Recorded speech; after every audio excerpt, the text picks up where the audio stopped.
porque milhares de pessoas judias ou de outras posições ou raças estavam chegando e recebendo a nova fé em Cristo Jesus. E um desses fatos que está registrado na palavra, no livro dos Atos dos Apóstolos, ocorreu na cidade de Tessalônica, na região da Macedônia, na Ásia Menor, com Paulo, apóstolo, e Silas, companheiro seu, discípulo, acompanhante na propagação do Evangelho.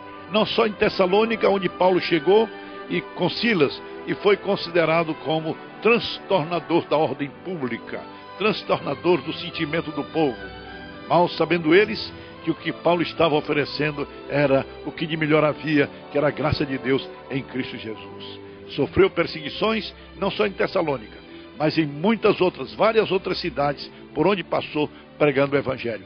Mas permaneceu firme no Senhor, dando a sua vida em prol da palavra de Deus, em prol da pregação do Evangelho.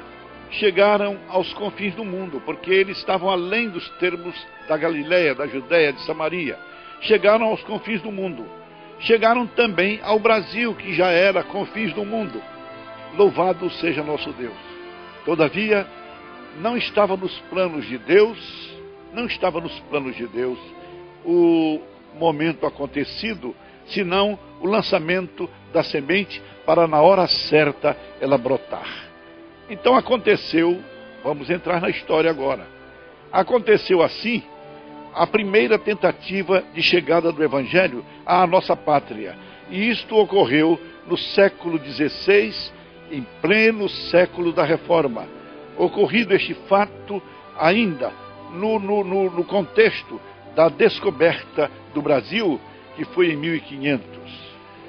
Exatamente pelos idos de 1532, teve início a colonização brasileira pelos portugueses, que aqui chegaram com políticos, com comerciantes, com religiosos, para se instalarem como se instalaram na nova pátria, na nova descoberta que era o Brasil, e passarem a conduzi-lo de acordo com a sua vontade.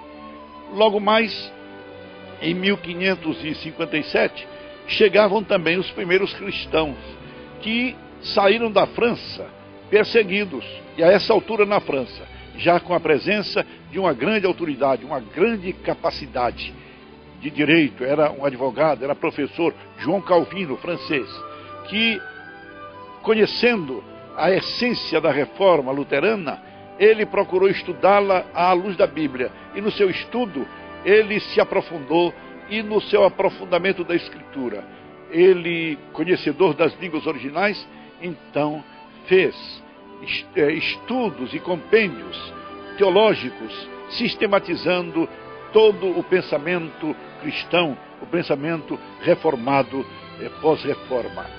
Então Calvino, pelas suas ideias, pela sua pregação, tornou-se conhecido imediatamente, e pelo seu conhecimento os adeptos da sua posição também surgiram. E este número foi aumentando, e isso foi criando dificuldades para o rei, para o reinado de Francisco I, que consentiu nas perseguições dos cristãos, dos que eram chamados calvinistas, huguenotes. E então esses perseguidos sofreram martírios. Inclusive aconteceu nesse período a histórica e fatídica noite de São Bartolomeu, quando milhares de cristãos protestantes, calvinistas, por causa da sua fé na palavra de Deus, descoberta e aceita, por causa da sua fé, e sem terem a pretensão de negarem a fé, então foram sacrificados barbaramente na fogueira ou com outros tipos de morticínio. Outros conseguiram fugir, e esses que fugiram buscaram uma nova pátria para se refugiar e poderem ter o direito de cultivar a liberdade religiosa, cultivarem a sua fé. E então integraram as navegações de Nicolau de Villegagnon, o almirante Nicolau de Villegagnon, que trouxe nas suas embarcações esses cristãos calvinistas, fazendo-se ele também apresentar-se como um cristão calvinista.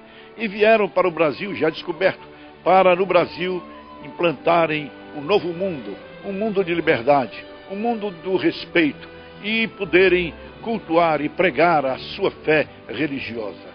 Pouco tempo esses cristãos passaram com essa liberdade desfrutada no Brasil, porque logo mais Villegagnon cometeu um ato de traição.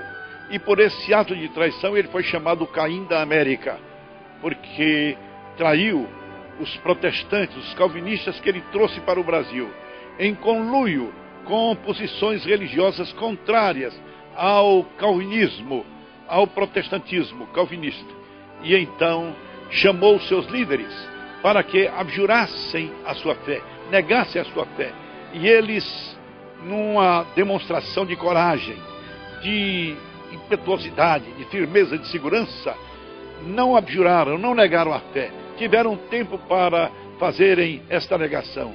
E, usando do tempo que lhes foi oferecido, eles escreveram confissão de fé calvinista, cristã, protestante, e apresentaram-na a Villegagnon, que, revoltado, então mandou sacrificá-los, mandou matá-los e depois jogar os seus corpos na Baía da Guanabara. Villegagnon não quis que eles permanecessem no Brasil, então programou a sua retirada, a sua devolução, a sua expatriação e preparou todos eles, colocando-os numa embarcação velha, sem condições de navegação, e lotou essas embarcações e lançou-as para o pleno oceano, e elas, pela velhice, pelo excesso de peso de carga, não puderam resistir, de modo que aqueles que foram nessas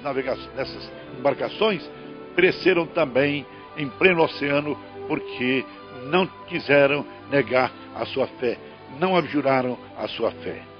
A segunda tentativa aconteceu já no século XVII, com a chegada dos holandeses e o seu estabelecimento no nordeste do Brasil, localizados especialmente na cidade do Recife, onde fizeram seu quartel-general, mas abrangeram de Sergipe ao Rio Grande do Norte e mais tarde chegaram ao nosso Ceará e foram até o Maranhão. Eles chegaram aqui ao Brasil em 1624 e permaneceram até 1654, quando também foram expulsos pelos portugueses, que também, tomados de inveja, não quiseram conservá-los entre nós.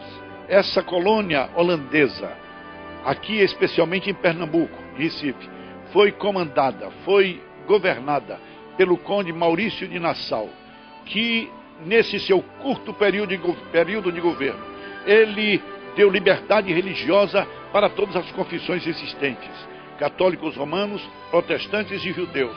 Deu-lhes a liberdade religiosa. Então, esta foi a segunda tentativa da chegada e implantação do protestantismo no Brasil. A terceira aconteceu já no século XIX.